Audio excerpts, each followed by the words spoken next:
remember. What else did we put on our shopping list? Oh, what a mouth-watering smell. Paimon would know the aroma of biryani anywhere. Let's go get some. We can still add it to the list. Well, if it isn't the Traveler and Paimon. Wasn't expecting to see you here. Hello there. Oh, it's been quite a while. So you two are still hanging out together. Dehya, didn't you say last time that you were gonna head back to the desert?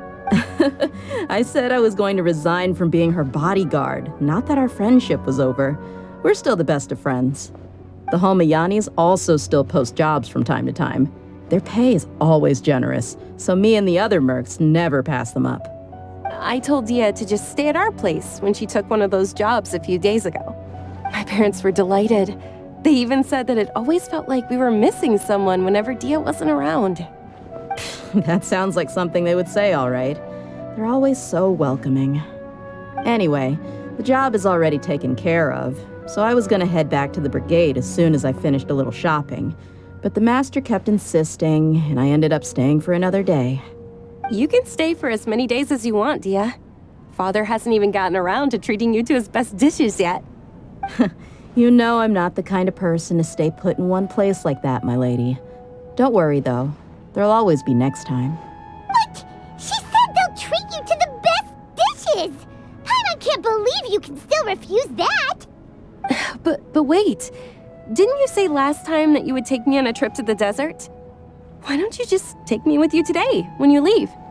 There are so many places I still haven't visited yet. I'm sorry, my lady, but no can do. There's still a few things I need to take care of back at the brigade. Besides, the desert hasn't exactly been the most peaceful place lately. Oh, come on. Not this again.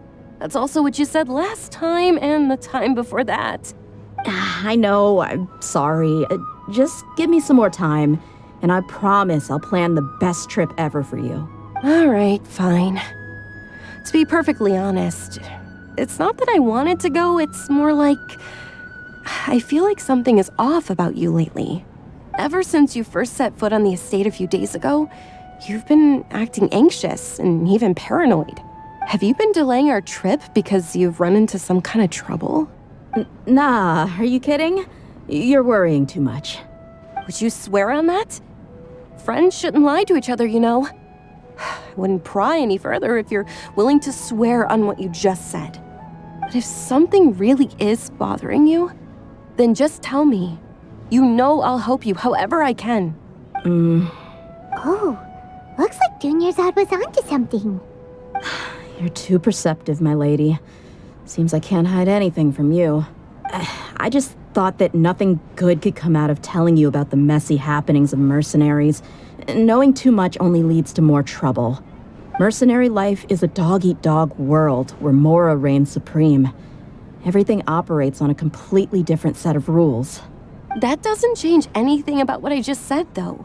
We're still friends, and I can only support you if I understand what's bothering you. My lady, you're not gonna stop until you drag it out of me, are ya? All right, I'll share what I know. Let's go somewhere else first. This isn't exactly the best place for a discussion. Okay, let's talk here. Just try not to draw any extra attention. As you may already know, the Eremites have both a lot of mercenaries and a complex organizational structure. Many mercs are no different than me, just going around looking for jobs to earn some mora. My brigade is called the Blazing Beasts. We're not a large group, but every member is loyal and brave. However, not all Eremite brigades are like mine. Some are willing to cross all kinds of lines for the sake of mora. The most notorious is a faction known as Deshret's Relics. Deshret's Relics? Judging from the name, they must really look up to... Yep, you got it. I've heard that you've already crossed paths with Al-Ahmar. They're one of the groups under the Relic's banner. Oh, you mean the group that tried to sell us the Divine Knowledge Capsule? Yeah, they weren't friendly at all. Deshret's Relics is composed of many smaller brigades like Al-Ahmar. The Relic's headquarters issues orders to all brigades under his control. On any other day, I would want nothing to do with them. Unfortunately, though, the brigade that's stirring up trouble now is none other than Dekan Al-Ahmar. Dekan? I think it means beard or something. Believe me, it's a really stupid name. I found it insufferable for years. Anyway, the real issue is that Dekan Al-Ahmar is led by my father, Kusela. Say what now? I think I'm starting to understand your anxiety now. But what did they do? I won't go into details, my lady, but they've been involved in a lot of violent incidents. We're talking hundreds. Hundreds? Yep. The scenes tend to be quite gruesome, too. They strip the victims of all their valuables before murdering them. Not only have they targeted merchant caravans and ordinary citizens, but other mercenary brigades as well. That's beyond terrible. They won't even spare their own kind. I don't know how Deshret's relic sees it. All I do know is that Dekan Al-Ahmar has become more and more aggressive over the last few years. If I don't do something about them, then even my brigade or the people of Aru village could become their next target. I just wish I knew what's driven him to do this. Yeah. How can your father do such terrible things? I don't know. People change. He's always been pretty pathetic. But at least in the past, there were still a few lines that he wouldn't cross. That's setting the bar pretty low. I mean, if he was even remotely decent, then why would I have to leave the brigade and cut all ties with him? He was loud and foolish, with no real sense of purpose. Instead of doing anything useful, he spent most of his time drinking and chasing after women. Of course, the other brigade members were just like him. Their ruckus would go on night after night. Sounds like a nightmare. What about your mother? Did she ever step in to stop them? Unfortunately, I never knew my mother. I'm sorry, Dehya. I didn't know. It's all right, my lady. That's pretty common in mercenary circles. Didn't I mention that my father was chasing after women? I was the result of one of those encounters with some random person. He told me that he wasn't sure who my mother was. And in any case, she never came to see me. He'd say, "You'll be fine as long as you remember to stick with Dad." But even then, he left most of the parenting to the brigade. The one thing I do remember is that he used to tell me stories. But the problem was that he had terrible taste. He only knew a few stories, and even those tended to be pretty stale. They were tales of desert warriors defeating dragons in the forest, or stories of mercenaries rescuing princesses from rebel armies. Sounds like your typical fairy tales. More or less, yeah. They were interesting maybe the first or second time around, but after about 20 repeats, they started to get a little dull. He seemed to think those stories were the best things ever, though. He was so into them that he'd call the whole brigade over and make them perform the whole thing as a play. Even the toys he gave me would all be story props. I'd get helmets, shields, and toy swords. It was only much later when I realized that the shows were more for him than they ever were for me. What an interesting guy. Yeah, I've always found him pretty childish, but that was something I could just shrug off. I had no reason to despise him, until I grew up and learned the true face of Deshret's relics for myself. Looting, blackmail, violence, and fraud. They not only accepted such heinous acts, they would even openly boast about them. No one in the brigade was any kind of hero. Instead, my father and his cronies were more like the bad guys that needed to be taken down. Did they really think that as long as they didn't do any of that stuff right in front of me, I would never know? I think I can understand your feelings. The difference between perception and reality must have hit hard. Yeah, but don't worry, my lady. It's all water under the bridge to me now. I had a huge argument with my father and left that place behind for good.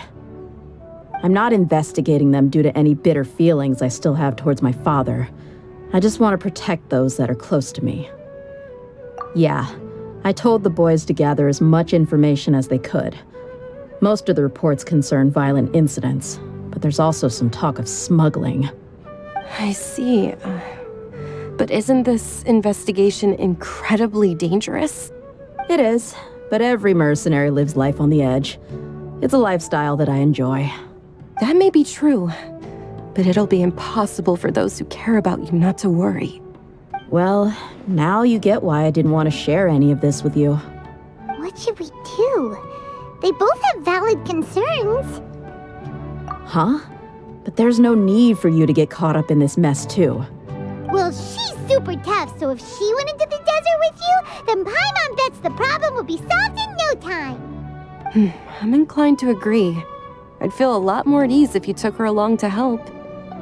I'll wait for news from you in the city until then. Please, stay safe. I'm honored that you care so much for me, my lady. All right, then let's get moving. Our first stop will be Caravan Rebot, where we can catch up a bit with my fellow mercs.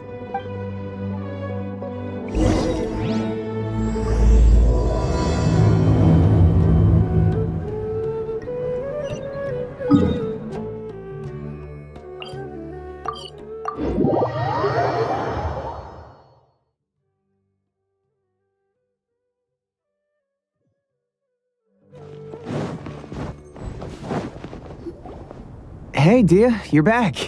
Are these two friends of yours? Likewise. There's no need to be so formal with us.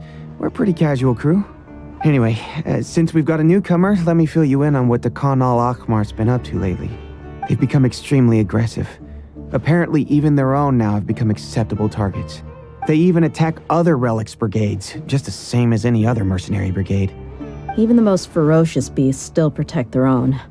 But it sounds like they've thrown that straight to the wind. That's right. Once they've collected enough loot off the other mercenaries, they sell it off to a different brigade, or turn to merchants on the black market. A portion of their profits is immediately exchanged for more food and weaponry to be used in their next violent operation. That's terrible! Yeah, and it really makes you wonder why they're so desperate for Mora. A few days ago, Isham and I trailed them for a while, and even disguised ourselves as merchants to conduct trade with them.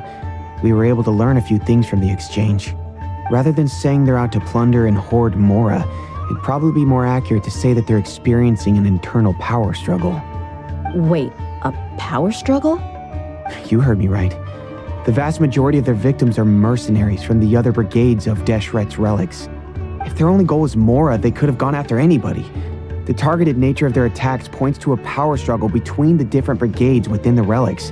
That's the only plausible explanation we have. Unfortunately, we weren't able to find out anything more specific. It seems they're also trying to keep things under wraps. Oh, one last thing we discovered was that over the past few years, as the Khan Al-Ahmar became more and more active, Deshret's relics as a whole became a lot weaker. It sounds mighty strange to me too. Harun, you can leave the rest of the investigation to us. Gotta say though, I didn't expect you to go on a whole undercover mission during the few days I was gone. Sounds like you were really putting your necks on the line, no? Nah, it was nothing. We're just as concerned about the situation as you are. The Khan Al-Ahmar is your father's crew after all. What he said. Besides, Dehya, haven't you done more dangerous things than all of us combined? What we did is nothing compared to your experiences. Yeah. And while they went to talk with Khan Al-Ahmar, I took a look at the last camp they attacked. Any survivors of the attack were already long gone. There was nothing of value left in the camp. Ah, Hisham and Khalaf. You're here too. We rushed over as soon as we saw you come into Caravan Rebot. Although this new friend of yours looks a little green behind the ears, I'm sensing a special vibe from her. Now that we know you'll have a capable partner with you, we can also rest easy. Hey, what about Paimon? Feel anything special? Oh, you're also planning to tag along with them? Of course! Paimon is the traveler's most important guide. Wherever she goes, Paimon will follow. Oh, in that case, then you'd better take care of her too, Dehya. Don't underestimate Paimon! Don't worry about her. She may look tiny and helpless, but she's been through just as many battles as the traveler here. Even if she had only survived on sheer luck, then that alone would still make her quite formidable. I had no idea. I guess I shouldn't judge by appearances. Oh, one other thing, Dehya. When you're free, why don't you update the deputy about your upcoming schedule? We held another recruitment event a few days ago, but everyone only came to see the Flame Main. You weren't around at the time, so people were pretty disappointed to only find our crew of rough, unkempt guys. The deputy put a lot of effort into the event, but it was basically for nothing. Only a few people chose to stay, and that really got to him. Sorry to hear that. I'll be sure to bring him some great liquor next time. I left in a hurry and I couldn't make it back in time for the event. Gotta admit, I can understand their disappointment, though. You're our brigade's main selling point, after all. Now, if only the deputy could figure out a way to bring a few more smoking hot members into our ranks. Keep dreaming. Remember the last time I invited a couple gals into the brigade? You all just froze up with your mouths gaping like a bunch of scarecrows. The awkward silence and weird expressions left quite the impression on them. They were originally interested in joining us, but after that, they both told me they were too uncomfortable to stick around. Hey, didn't we agree to never bring that up again? Huh? Wait, are you serious? Why have I never heard about this? I don't think you were part of the brigade yet. Are you kidding me? I missed a once-in-a-lifetime moment like that and you weren't even gonna tell me? All right. We can tell you about it later. Now's not the time. Hey, don't you try to change the subject. You and Hisham get your butts over here and tell me everything right now. Are they always like this? More or less. There aren't many rules or graces when it comes to mercenaries. We're used to just speaking our minds. If someone starts getting under your skin, you just yell right back at them. And if that doesn't put an end to it, then you just challenge them to a fight. But we also don't tend to take many things too seriously. Being direct and getting it all out of your system as soon as things come up is better than keeping everything bottled up, never talking about it. That's also why I never spare their feelings when I talk to them. If I want to laugh, I'll laugh. If I'm angry, then I'll unload on them. It's hard to stop once you get used to it. Though, I can never do that when I'm with the Homayanis. Hey, knuckleheads! Can you at least tell me the rest of the intel before you go back to your bickering? Yeah, you hear her, Holloff? Told you we gotta focus on the investigation first. I drew up a map. Right here is the spot. There you'll find the merchant caravan responsible for getting rid of Deccan Al-Ahmar's looted goods. All you gotta do is wait and ambush them in the evening. They'll have no idea what hit them. Perfect. Thanks for that. Be sure to pass my regards to everyone else in the brigade as well. Will do. You stay safe, Dehya.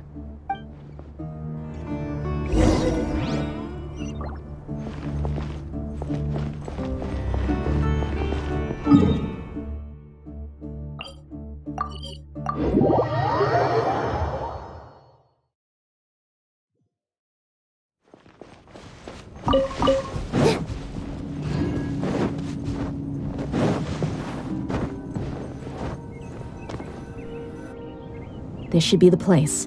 Let's find a spot to hide and bide our time. It's gonna come down to a fight one way or another, so let's all be careful. No need to worry. She knows her way around a fight. I'm not worried about that. What I meant is that we probably shouldn't go too hard on the enemy. After all, we still need to get information out of them.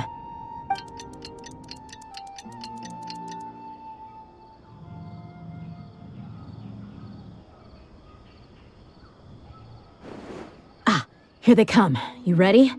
Let's not give them a chance to react and end this quickly.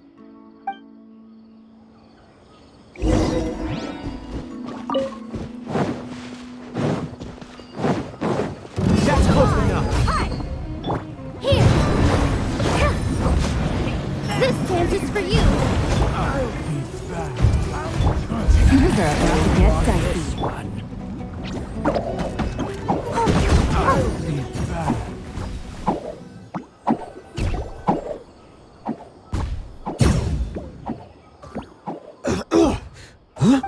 You're the Flame Main. Good. That saves me an introduction. All right, time for a little talk. Are you buddies with Deccan Al-Ahmar now? Tell me, what are they after?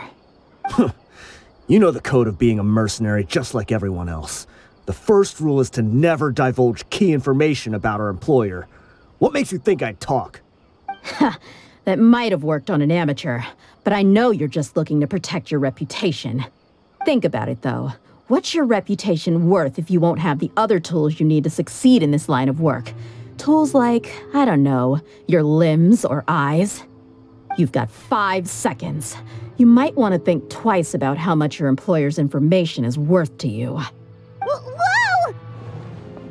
I'm not joking around. We can do this the easy way or the painful way. 2 seconds. I'll save you the trouble.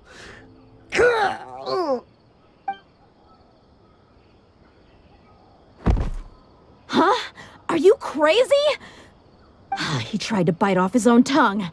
Quick, search the area for any first aid supplies. I definitely didn't expect him to go that far. Thankfully, the wound wasn't too deep, and he just passed out from the pain.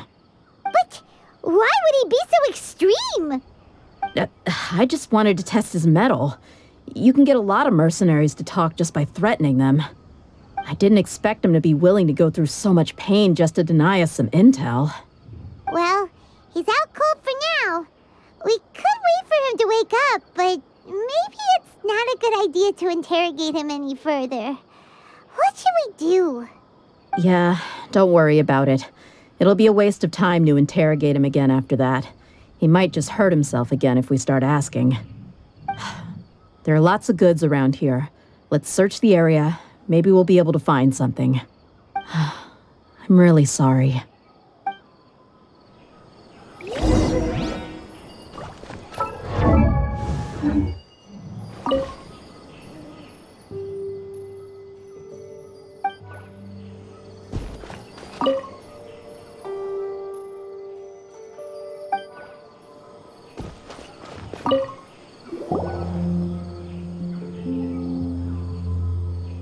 We found a piece of paper with a bunch of names on it. Maybe it's a record of something. Let me take a look. If this really is a merchant caravan, they should have a record of their transactions. Yep. I see an entry for Dehya Al-Ahmar right here. Kusela, Idrisi, Bashar, and Takriti. All familiar names. Dehya Al-Ahmar has been trading for a hefty supply of food, weapons, and medicine. It seems that in the past, they used to receive some canned knowledge as well. This caravan is just one link in their logistics chain. Once in the rainforest, the caravan will exchange the looted goods for mora, and the funds will then be passed to a specific person.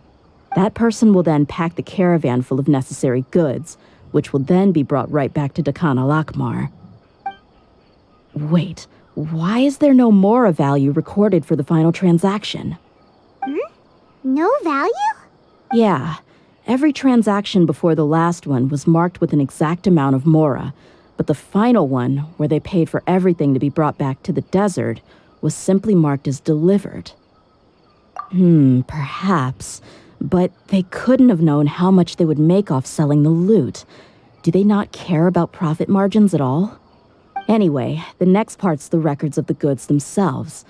There are a lot of entries. Everything was probably sourced from the rainforest. Huh? What's wrong? Shahzaman Homayani? Homayani? You mean Dunyarzad's family? Could it just be another family with the same last name? I'd be surprised to find someone with the exact same first and last name. Shahzaman Homayani is Dunyarzad's father, and the head of the Homayani family. Just what the heck is going on here? I'm sorry, you're right. I'll consider what we found and not jump to conclusions just yet. But what this piece of paper confirms is that the Homayani family has been providing goods to Dehya Al-Ahmar. What if the Homayanis have been kept in the dark and don't know they've been trading with Dehya Al-Ahmar? That's a possibility, but if that was the case, why is this caravan specifically named Shahzaman as their person of contact? They could have just as easily bought goods such as food and medicine directly from Caravan Ribat or Port Ormos. Yeah, funding violence and looting. The brigade gets the goods, and he is paid the proceeds from the sale of the loot. But why would he do something like this? It's not like the Homianis are in need of money. I honestly have no idea. I've been to their estate many times, and I've never noticed anything suspicious. The only potentially large expenditure I could think of would be the treatment cost for Dunyarzad's Elazar. Maybe they borrowed a lot of Mora in the past? But that's still just a speculation. I don't think the master would stoop so low to make Mora. You're probably right. I know my lady's personality, and she wouldn't deliberately keep something like this from us. But what should we do now? All we found is just another mystery. If you ask me, we already have no choice but to confront her about this. I'm not worried. It's too early to make a verdict yet. I still have faith in the Homianis. Let's go find my lady again. We'll tell her everything and see if she's willing to lend us her support. If we're lucky, we can not only figure out the mystery of this paper, but also follow the trail of breadcrumbs to the people responsible at Dehya Al-Ahmar. Dehya, are you sure this is the best decision? What if instead of getting the help we need, we just end up revealing everything we've discovered to the enemy? I've considered that possibility, but even still, I want to tell her what we found. I think I owe her that much. True friendship is built on trust. She showed genuine concern for me when we first brought up the topic. I can't repay her kindness with doubt and suspicion. That's not how I deal with people. You're right. Paimon wants to trust Dunyarzad too. Yeah. Let's pay another visit to Sumeru City.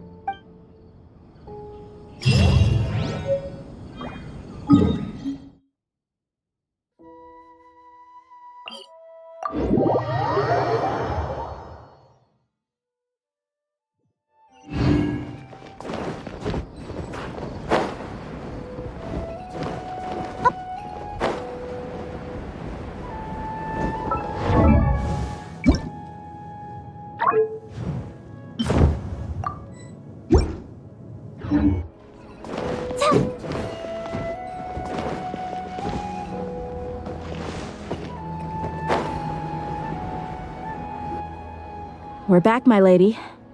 Oh, you're back a lot sooner than I expected. You mustn't have run into any trouble then. Well, how did it go? What did you come up with? Actually, we're still investigating. It's just that we've discovered something strange. I see. The clues you found have led you back here, in the city? Something like that. Yeah. You all look a little dispirited. Whatever you found must not have been very encouraging after all. Why don't you discuss it with me? Maybe I'll be able to say something to cheer you up? It's okay, my lady. It's not so much about me being upset with my father or anything like that. How should I put this? So something is wrong. Even the Traveler and Paimon have been uncharacteristically quiet. On any other day, Paimon would have already waved to me with a smile and shouted, "Dunyarzad, we're back!" So tell me, what happened? Well? My lady, please prepare yourself for what we're going to tell you next. It concerns the Master. The Master?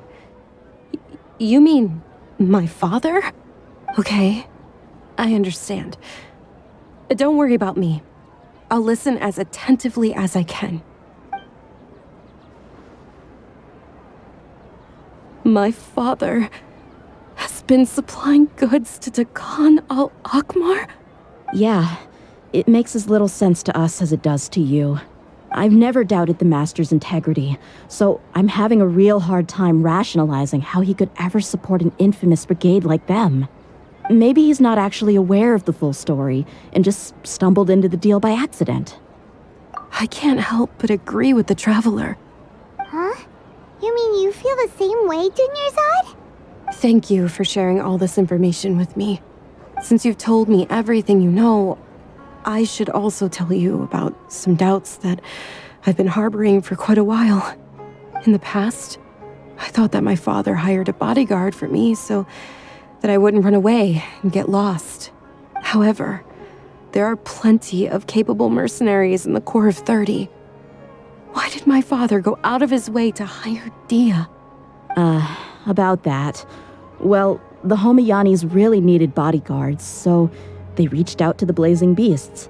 Later, the Master told me that I was one of the best mercenaries he'd ever seen, and that I should stick around to become one of his bodyguards.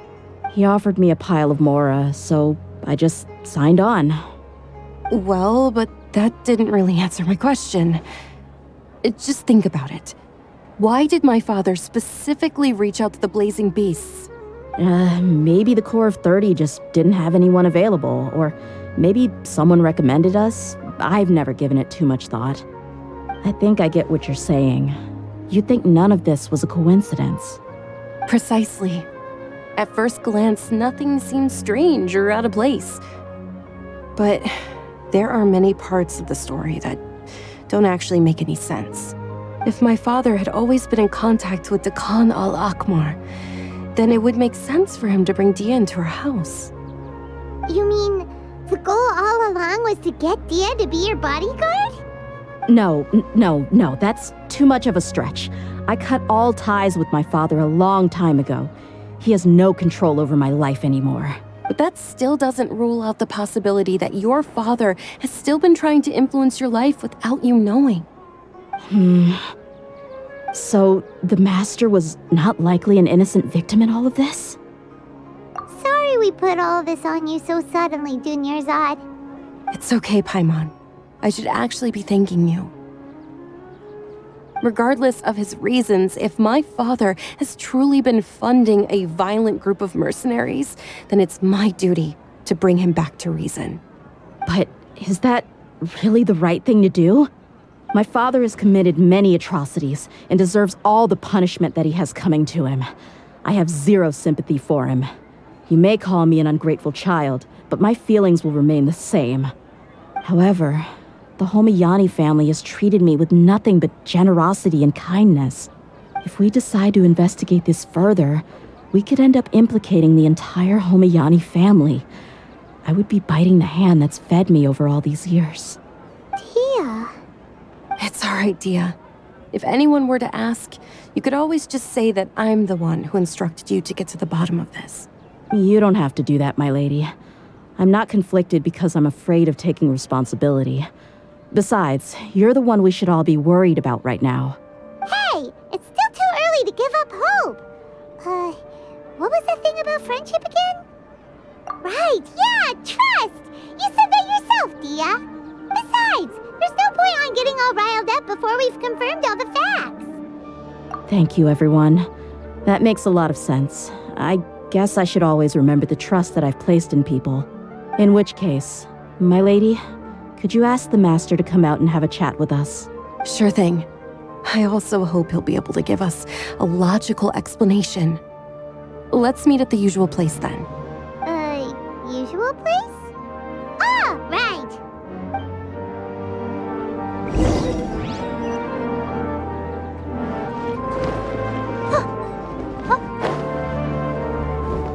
Don't be scared.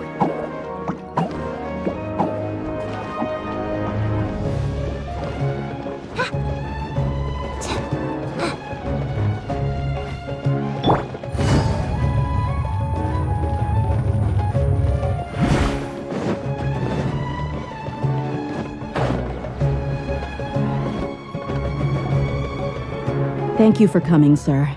Please allow me to introduce these two. This is the Traveler, and next to her is her travel companion, Paimon. Ah, yes, my daughter has mentioned them from time to time. It's a privilege to finally meet them in person. But we may skip all the pleasantries for now. What is the important matter you wish to discuss with me today? Well, we wanted to bring this transaction record to your attention. There's something on this record that we're all pretty curious about. So, that's what you found? Huh. Seems like I can't keep everything from you much longer. If you wouldn't mind, we'd like an explanation. Well, it's a long and difficult story, And to be perfectly honest, I'm not sure if I'm doing the right thing. What I do know, though, Dehya, is that the truth will bring you no solace. If anything, it will likely cause you a great amount of anguish. Wait, me? Yes, I understand perfectly why you came to see me, and I am touched by your collective commitment to do the right thing. But knowledge always comes at a price, and sometimes, as they say, ignorance is bliss. Your father, Kusela, and I both believed that. Of course, you have the right to seek and learn the truth, but I must warn you. The facts of this matter may reduce everything you've built for yourself into sand, blowing in the wind. If you must proceed, then Kusela's heartfelt efforts will also fade into the wind like a fleeting mirage. His heartfelt efforts? I'm sorry, sir, but I'm not sure I follow. I've made it this far in life without a single drop of my father's support. I have my own ideals and ways of looking at the world, as well as people and causes that I've chosen to cherish and fight for. None of these things have anything to do with him. I came here today to support you as the head of the Homayani family. No warning will change my stance on that. I understand. Then let me tell you a little story. Our family once needed to take a trip to the desert when Dunyarzad was just a baby. Along the way, we were attacked by bandits. They had superior numbers and quickly overpowered our bodyguards. When all seemed lost, a group of passerby Eremites lent us their support. Those Eremites were Kusela's brigade, Dehya Al-Ahmar. Kusela's men told me that the attackers were Eremite mercenaries, just like themselves. I was shocked. Why would Dehya Al-Ahmar go so far to save us and not spare the fellow Eremites? Kusela was grinning and walked over to play with baby Dunyarzad. She was startled by his unfamiliar face and nearly started crying. Really? I never knew. He said that he had no particular reason to help us. He just took pity on us because he had a daughter about the same age. We started talking about our children, and I sensed that he was a devoted father. To repay his kindness, I hired his brigade to help out at our estate for a time and offered everyone generous remuneration. So, that's what happened. It was many years before I saw him again. I almost didn't recognize him the next time he came knocking on my door. The man I knew to be strong and healthy had been reduced to a shell of himself. He couldn't even walk anymore without his cane. So, what happened to him?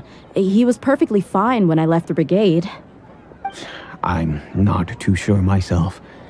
The only thing that didn't change was his cheery disposition. He said there was absolutely nothing to worry about and that he had gotten into a fight. That was all. He then suddenly asked me if Dunyarzad, now that she had grown, would need a bodyguard of her own.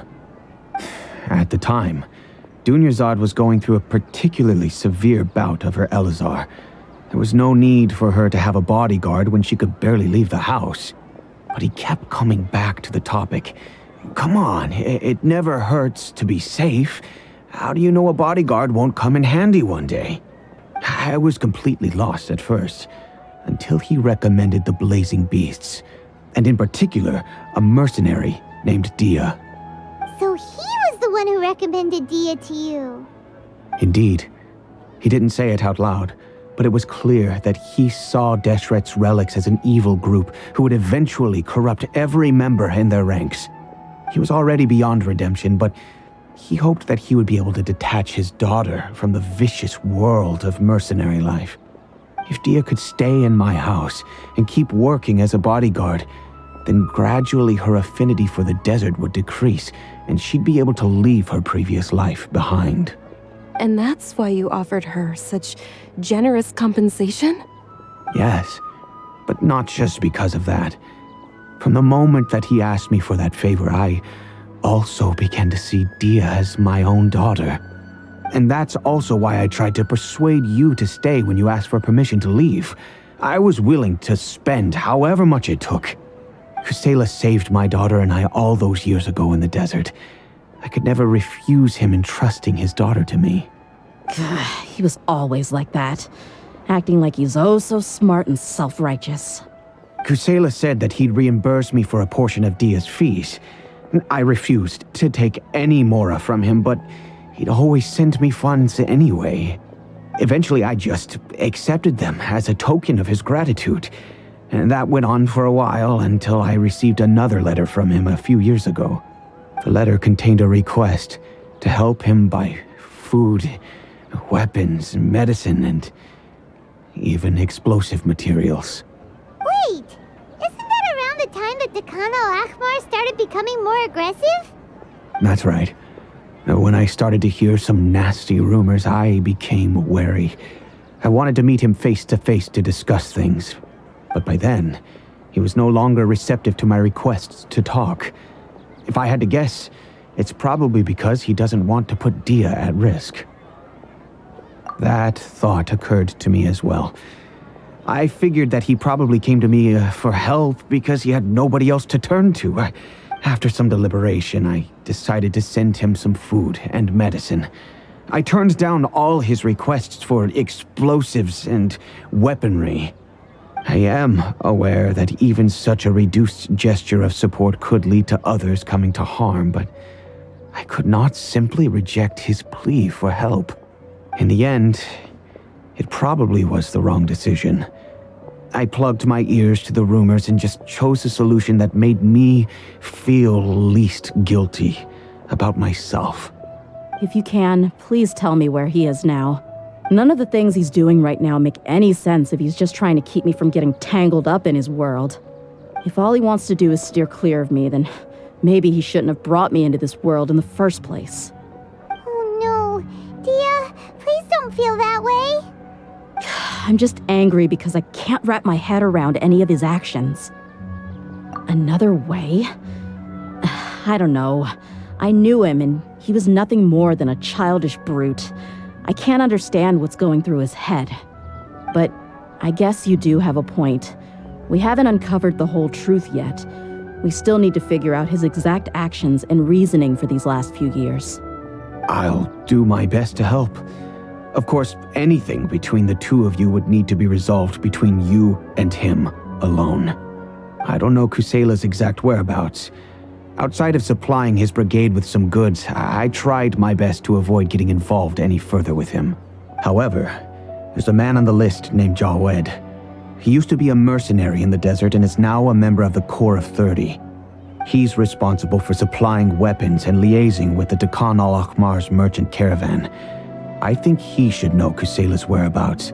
I've heard that he likes to have a few drinks alone and enjoy the cool wind at night outside the tavern. Maybe you'll be able to find him there. Understood. Thank you, sir. Then I guess this is bye for now, unless... I'll stay and be with my father here. To be honest, I'm still a little dazed and haven't finished processing everything quite yet. My father has indeed done something wrong, but if I think about it, I'm also not sure if there was a right way to handle this problem. I feel like our only course of action is to turn everything we know over to the Corps of 30 and let them render judgment. Yes. I am prepared to accept whatever verdict they choose. It's time to face my mistakes.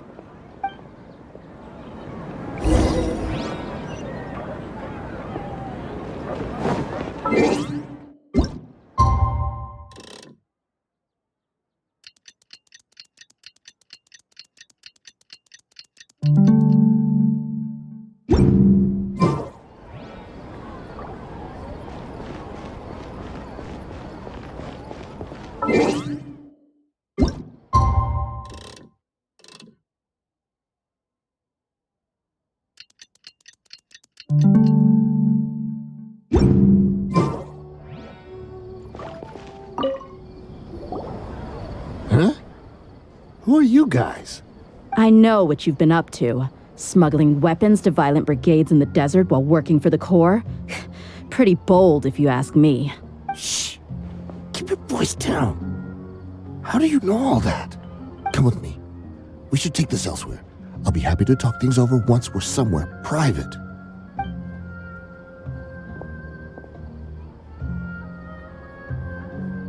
This place should do. All right, back to my question.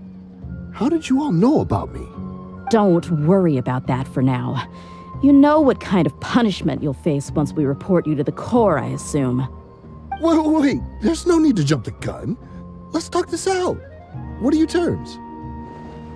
So what's in it for you anyway, Mora? Well, I was a little tight on money at the time, and Kusela took good care of me in the past. I waited in my mind, and I couldn't find a reason to turn the opportunity down. I wouldn't only be helping my benefactor, but I could also make some quick Mora. Let me tell you how it is. We're investigating Dehya Al-Ahmar, and we're gonna put an end to their operations. If you provide some help for us, then we might just put in a good word later to reduce the terms of your punishment. Hey, why don't we discuss this a little first? Listen, I made quite a bit of Mora from my last run. Just give me a number, and I'm sure we can... Shut it. My patience is running out. You should know when a mercenary is after something other than money. All right, sheesh. But you gotta promise you'll put in some nice words for me later. They're always on the move. Here's the spot they were at the last time I made my delivery to the desert. Feel free to go have a look. I'm just telling you though, it's not on me if they're not there anymore. Sure. And then you can forget about any nice words from us. Hey, come on. Now you're just being unreasonable. Really? And how do I know you're not leading us straight into a trap? Don't forget, you're the one with no bargaining chips. All right, I get it. Why don't you go take a look, and if they're not there anymore, I'll try to figure out something else for y'all. Now that's more like it. Let's move. And as for you, try to stick around the city until we get back. You don't want us to call the folks from the Corps and have them drag you back to the city.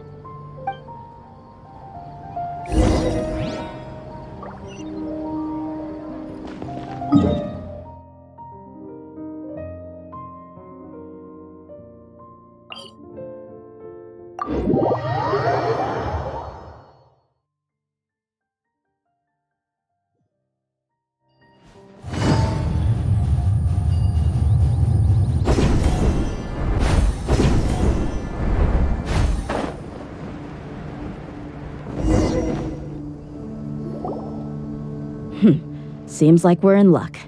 That should be their camp right up ahead. Let's go. We'll finally get to the bottom of this ourselves. I'm here to see Kusela. Tell him to get out here. Dehya, why are you here?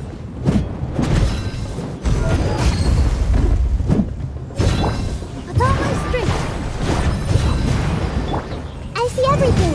I'll take You, Gray. You're up. Hey, go away. Haven't you all done enough? So are you also here to stop us? Stay out of this. It's got nothing to do with you.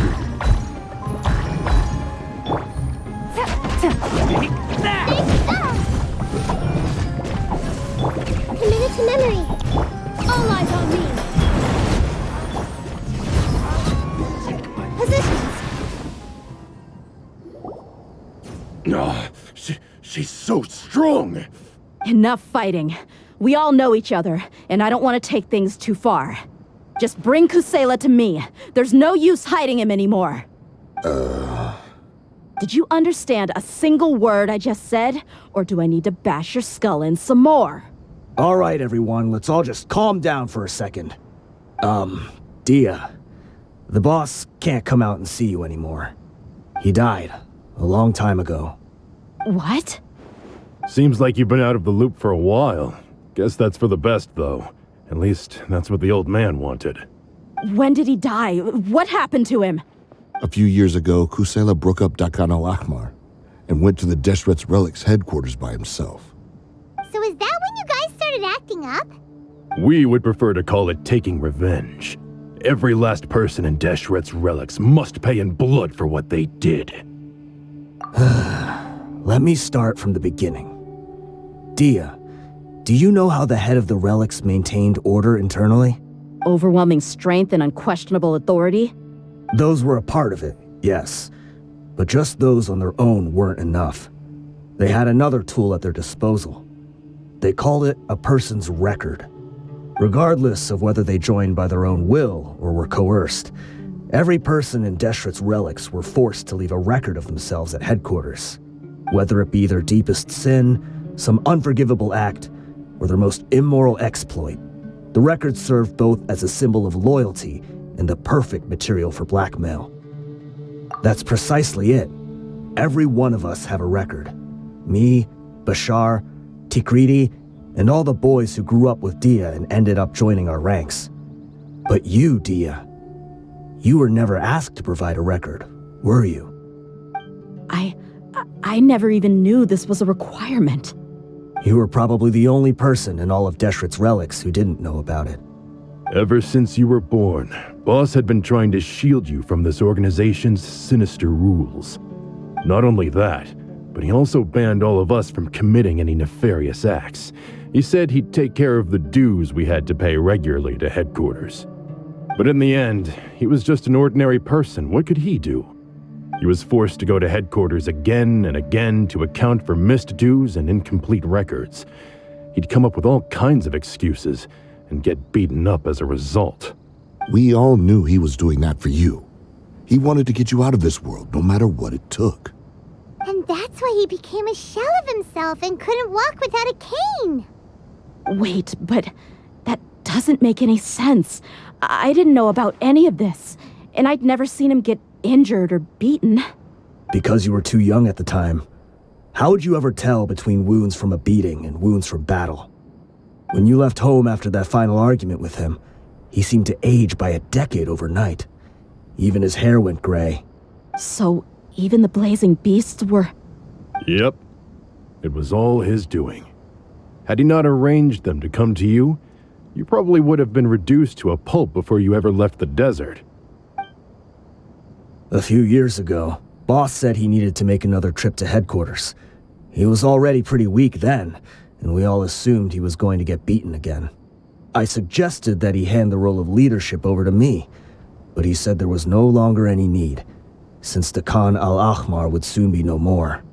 His words made no sense to me, but that night, we heard that a massive fire tore through headquarters and razed everyone's records to ash.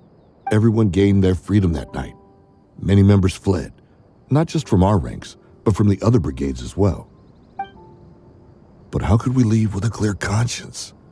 All of us who knew exactly what had happened. The boss can't have just died for nothing. Those heartless jerks at headquarters took him from us. From that point on, the sole purpose of the Khan Al-Ahmar became revenge. The big fire that Boss started was quite a blow to headquarters' strength. It's given us the opportunity to launch our attack. Even though we're outnumbered, we vowed to see our revenge through to the very end. There were people from headquarters who changed their names and went into hiding. Some fled to other brigades, and others escaped to the rainforest. But we won't let any of them escape our wrath. They'll all pay for what they've done.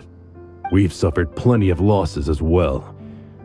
To keep going, we need an enormous amount of supplies, from food and medicine to weaponry and explosives. All we can do is exchange our loot from Mora, and then use that to get supplies. We forged Boss's handwriting and sent out many letters to his former friends. Thankfully, many people were willing to come to our aid. We were also able to attract many mercenaries who shared our goal.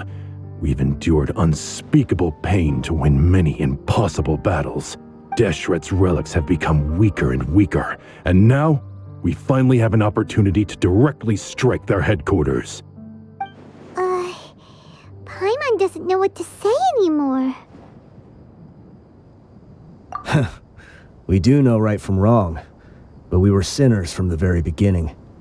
We do not deserve the freedom that the boss won for us with his life. Boss always loved his old-fashioned hero stories. Those tales about sacrificing yourself to save the world. We used to always laugh at him for it.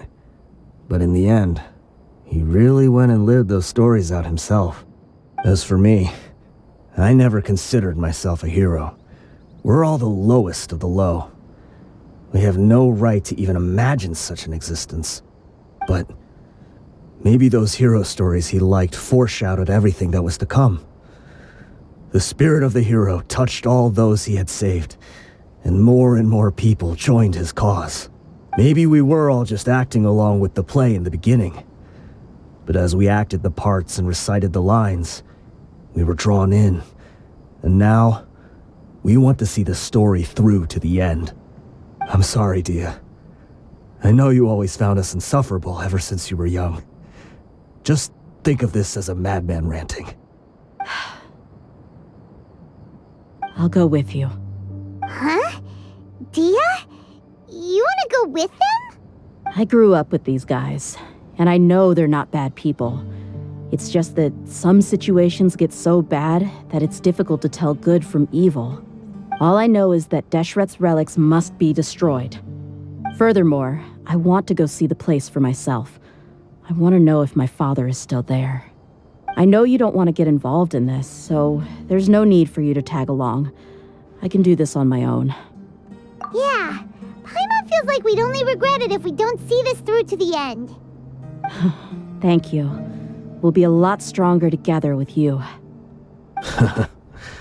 I bet Boss would lose his mind if he ever knew you'd join us at the very last moment like this. Considering all the losses and injuries we sustained, we can't afford to turn down someone as powerful as you. He can think whatever he wants. But the fact is, I owe him this much.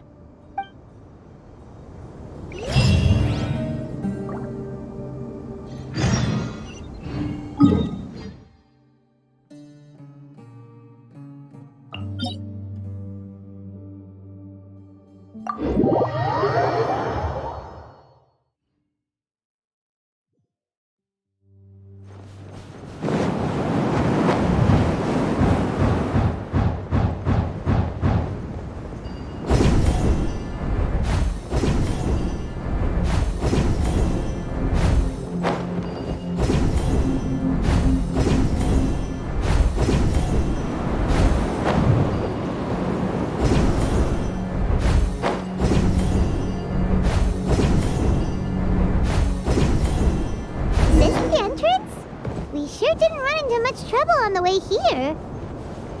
Should be. I don't think they have enough manpower left to post guards and defend their perimeters.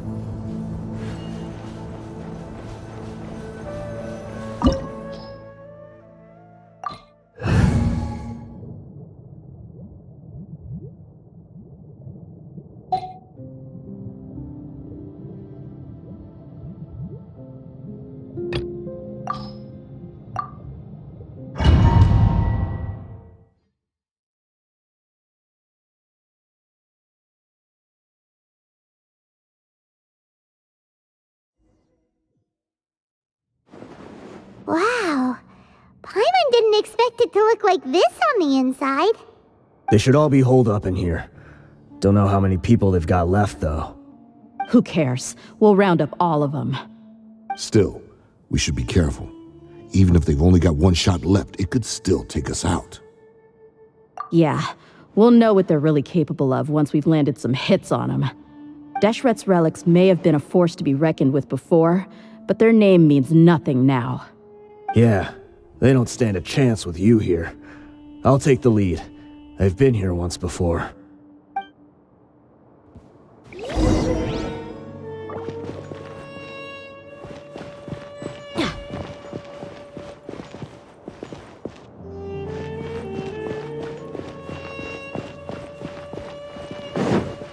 You are not welcome here. Right now, right here. Shine down!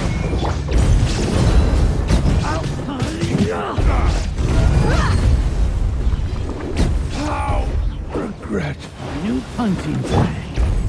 Hey! Inazuma shines eternal!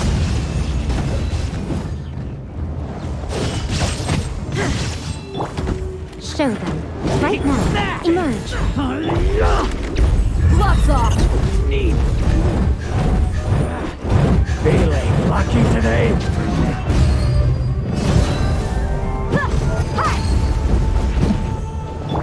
Order guide you.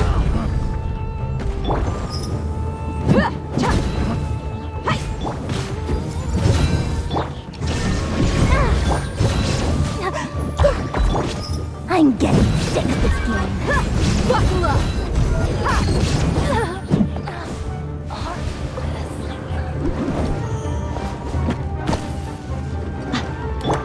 Everyone hold hands!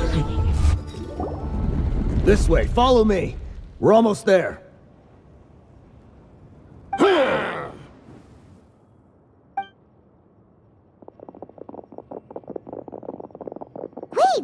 They went charging ahead without checking for any traps! Hey, you guys okay? It seems like we just got trapped in here. Don't think we triggered anything else. Watch out, the enemy's coming from ahead. Well, now that things have come to this, seems we'll have to fight our way through. Don't worry about us. We knew something like this could happen. Go and take a look around. There could still be another way through. Let's go! We can't let the boss down! Let's check if there's another way! The sooner we can make it through to help them, the better. Let's see. I think I see a way through over there, but it's being blocked by something. Let's try our luck with that mechanism. Okay, let's go!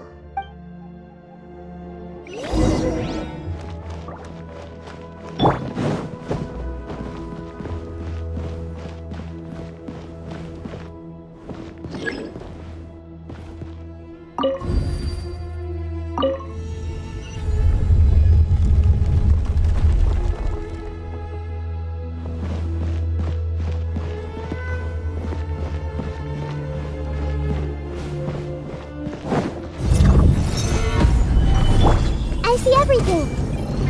Right here. Right now. Let's get it on! Hi!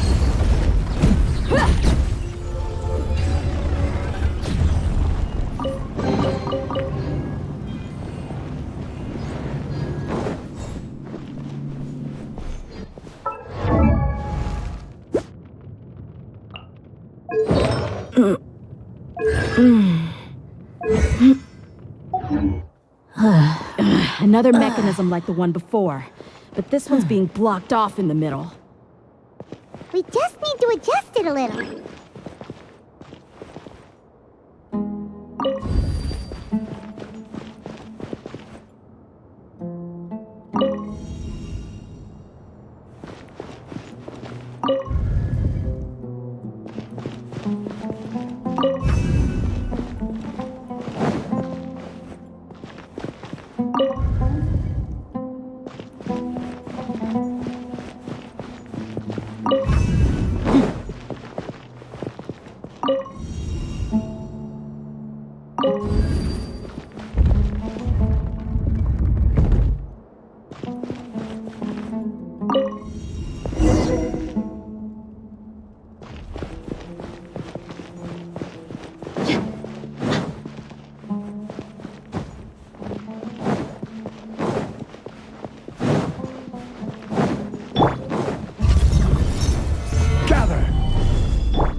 You asked for it.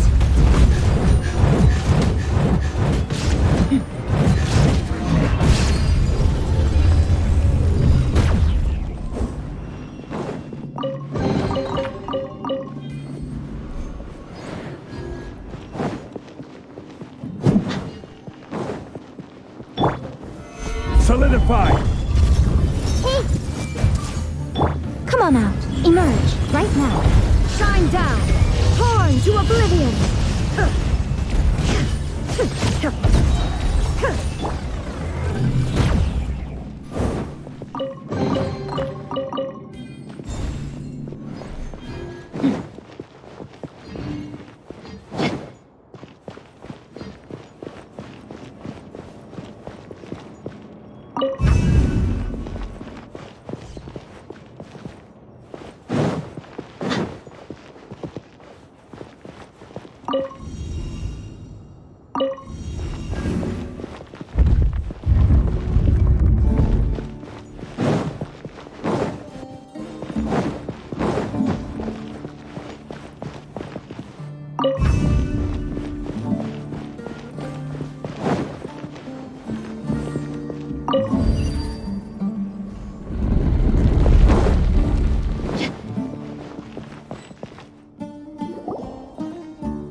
I wasn't expecting anyone to make it through from the other side.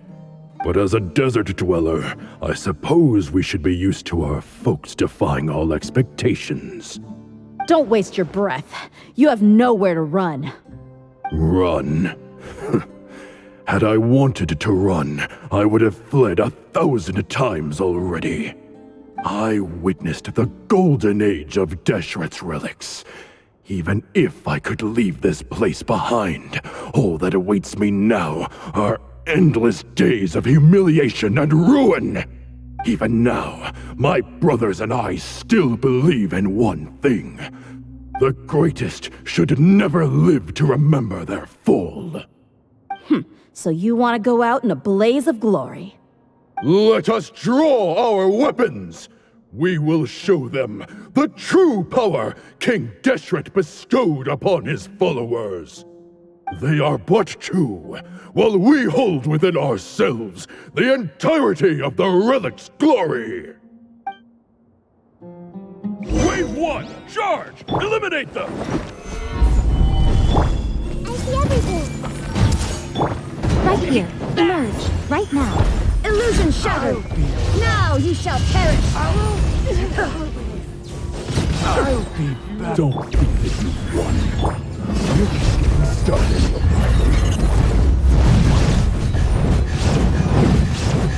We'll meet again. I will have order. Everyone hold hands. King Deshret will not abandon any one of his followers. Right now. I'm getting sick of this game. Sharing my knowledge. Order guides you. Brothers! With me, this is where we prove our faith. You all just want to die? None of us plan to leave this place alive!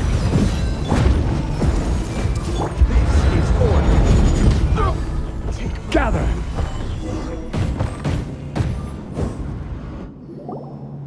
The commander has finally fallen. But they're still coming at us. This place is like a gladiator's ring. They just keep coming no matter how many we beat. Yes! Keep fighting! There's no need to fear, and no need to back down! This is our last stand! When the next wave comes, try to draw away their attacks. I'm going to see if I can take out that high platform.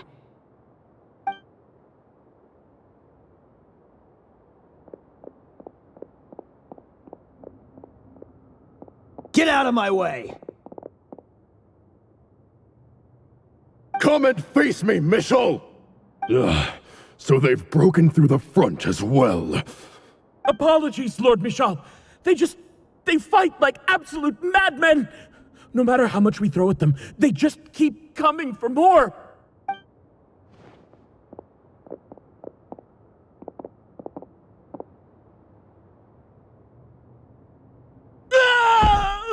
So, it would seem like this is the end. Time to pay for everything you've done, Michel. You think I would give you that opportunity? I will be buried in the sand alongside all the rest of our fading glory.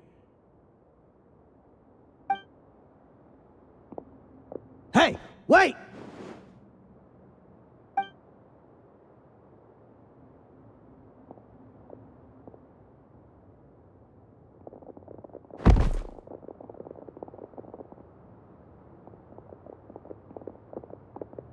We were too late. It's over. There's no more need to fight. But if you're still going to cling on to your so-called mercenary's pride, then I'll give you all a good beating as well.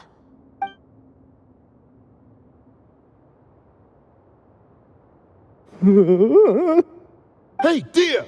I found the mechanism. I'll get you all back up here right away. Let's go.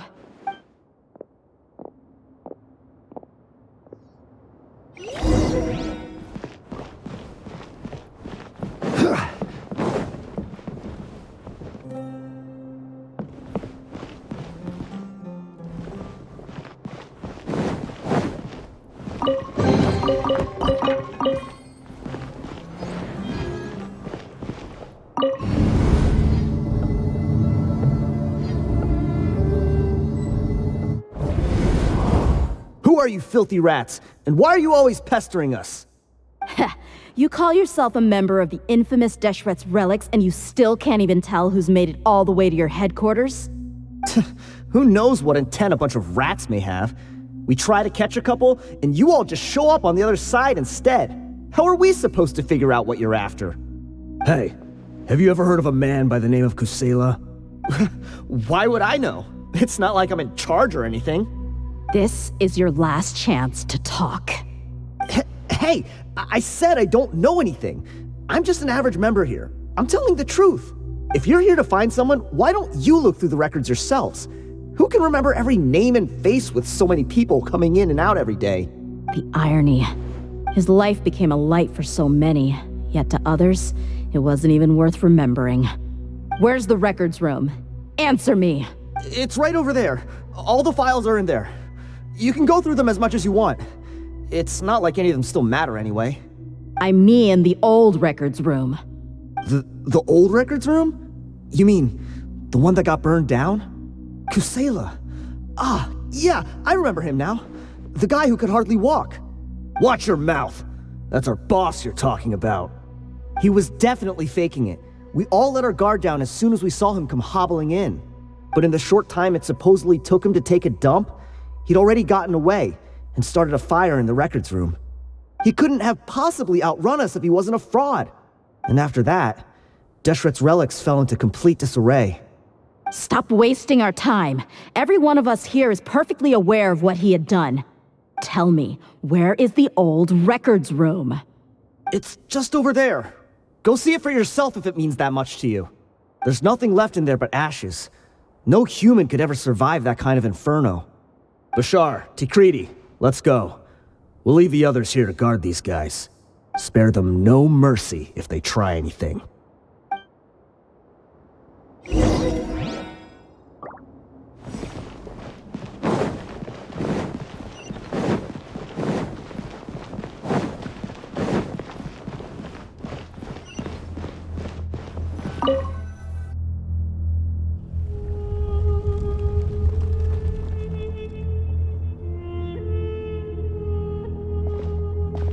So, this was his final destination.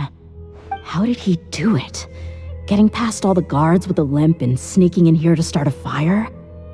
If he was nimble enough to do that, then he must have been able to get out of here after starting the fire, right? Dehya. I'm sorry. I know it's just wishful thinking. Let's look around. Maybe we can find something that's been left behind.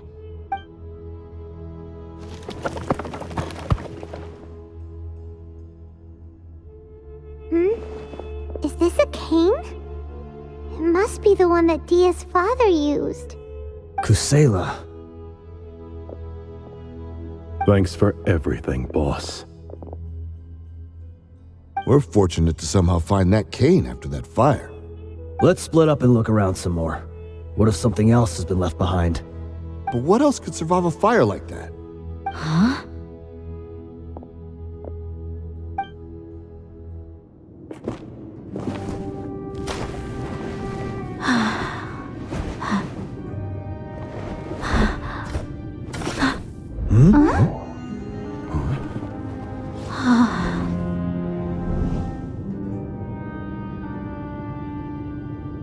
Thought so.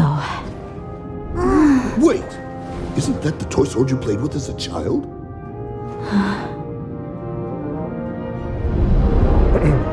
The dragon is no more, for Princess Dehya has slain it.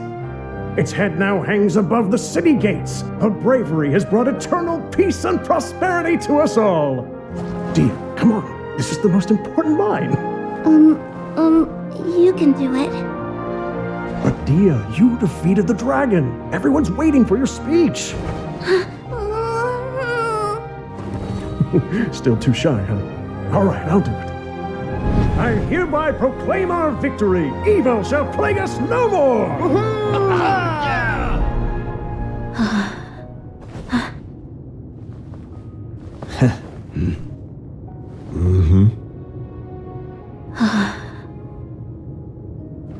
I hereby proclaim our victory.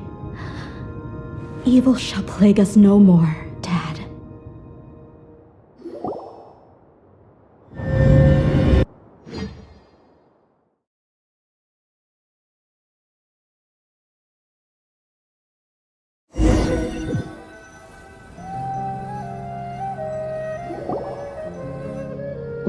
What's this?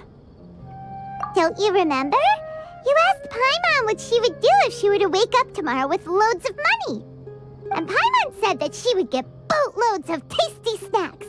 You looked super confused at the time, but said it was an adorable thing to say.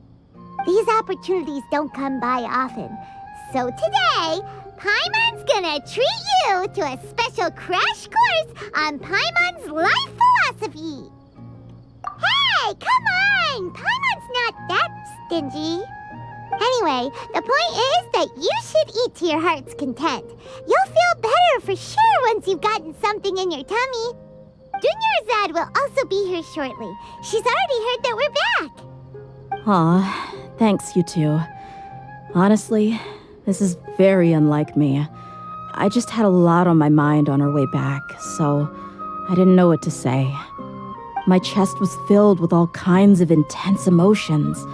They just shook me even more than all the feelings we've shared during our previous adventures. But when everything came to an end, those emotions also vanished without a trace, and I was left feeling more empty than ever before. It was as if I'd lost the thing that was most important to me. Yeah, you're right. To many mercenaries, Mora is the most important thing in the world. But perhaps to us, it's the most worthless thing of all. Idrisi and the others all used to say that they would quit if there was no Mora to be had. But when it came to avenging my father, there was no Mora to be made anywhere. My reality shattered when I found out that the father who always told me hero stories was in fact a bad guy. But look at me now. Am I any different?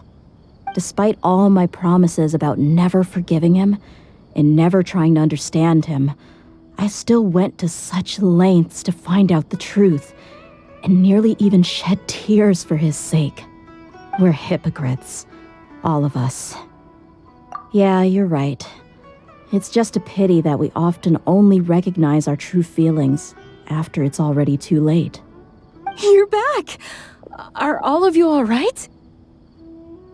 Ah, there she is. Yeah.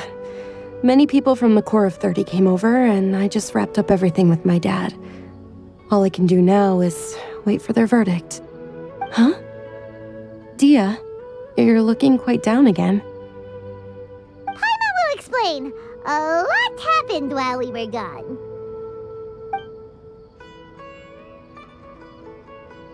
I'm sorry. I really should have controlled my emotions better. I just... It's all right, my lady.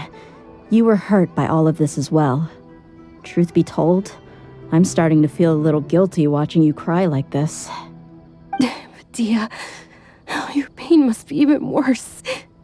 You shouldn't need to comfort me. Hey, don't worry about me.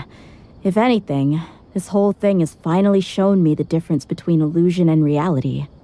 My father probably thought that people could settle into new lives as long as they moved to a new environment. That thought has even crossed my mind a few times. It's like saying, what's wrong with adapting to a new life? However, there was always something deep within my mind that refused to accept it. This impulse brought me great turmoil, and even made me feel ashamed for turning my back on your father's kindness. But now that I consider it again, it all makes sense. The desert sands are a part of who I am, and I will never be able to lead a peaceful existence. I understand how you feel. That doesn't mean I won't be making any changes to my life, though.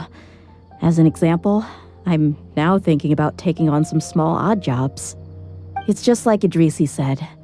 I also want to catch up to my father and become a character in his play. Even if the ending of the story may be childish and ridiculous, it won't really matter. Isn't that neat, though? Oh, you'll be a whole new kind of mercenary, one that's not out for Mora. Why don't we go for a change of scenery once we finish eating? What about stopping by the Grand Bazaar again? Right. You said you wanted to get a rug for your family. We'll come along too. I can't thank you enough for taking care of me this entire time.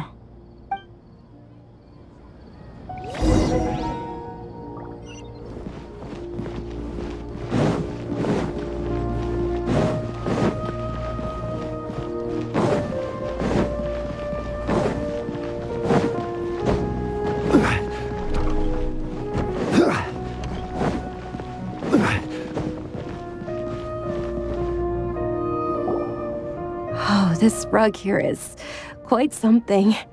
The craftsmanship is exquisite, and the fabric is also of high quality. Ah, here you are. Finally, I found you. Hey! Aren't you that mercenary who bit his tongue? You can still talk? Wait, are you here to take revenge on us? What are you talking about? Do I look like I could take you all in a fight? I just came here to give you something. I'll be on my way to give myself up to the Corps after this. Once I woke up, I hurried to the Khan Al-Ahmar's camp, hoping to alert them to your presence. But when I got there, I found no one except the members who were still too injured to move. Ah, so you probably got there after us. Yeah, they told me that they had exacted their revenge, and everyone had turned themselves in to the authorities. Even that last camp was not going to last for much longer. I had joined the cause to repay an old favor from Kusela. Now that everyone's already turned themselves in, I might as well do the same. One of the injured members gave this box to me, and told me that it contained some of the old man's last possessions. Everything left in the camp will get confiscated, so I figured I should get this to you before the Corps could get their hands on it. Thank you. No worries. We are all just living our own truths. There's no need to comment or judge anyone for it. So this box contains everything that Dehya's father left behind. Huh. It feels lighter than expected. Well, back in the day, the first thing he did with any Mora was spend it on things like drinks and meat. But let's see what's inside. What's this? It's just a bunch of junk. It kinda stinks. Perhaps it's just been left unopened for too long. A handwritten copy of a storybook. The paper's already yellowed, and it looks like it's about to fall apart. It was against the Academia's rules to possess books for personal use. If he was going to break that rule, he could have at least copied something useful. That probably means this was really important to him. And here are a few bags of children's snacks. The packaging's completely deteriorated. Maybe that's where the smell was coming from. Did he get those for you? Yeah, but here's the thing, though.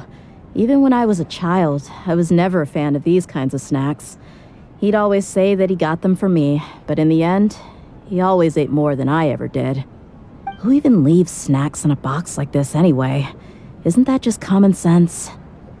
Forget it. Let me see what else is in here. A razor, some buttons, some round iron tiles, a wooden toy puppet, a wool scarf, which from the looks of it probably belonged to a woman, and a hair clip? Why are these things here? I'm suddenly feeling a little scared. I'm sorry, my lady, but this is just the kind of man he was. He probably saw this box as some kind of personal trash heap and dumped any and everything in there. 2 empty liquor bottles. Tell me, you guys, are these the kinds of things that a normal person would leave behind? Huh? There's something in the bottle! Oh, you're right. All right, I got it out. It seems to be a piece of paper with some writing on it. The bottom part's all damaged from moisture, though. Let's hope the writing didn't smudge. I was suddenly seized with an urge to write a letter after finishing this bottle. I just folded it up and left it in the bottle, though.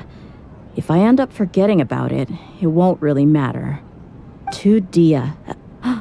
It's a letter for me? It's all right. I'll just read it out.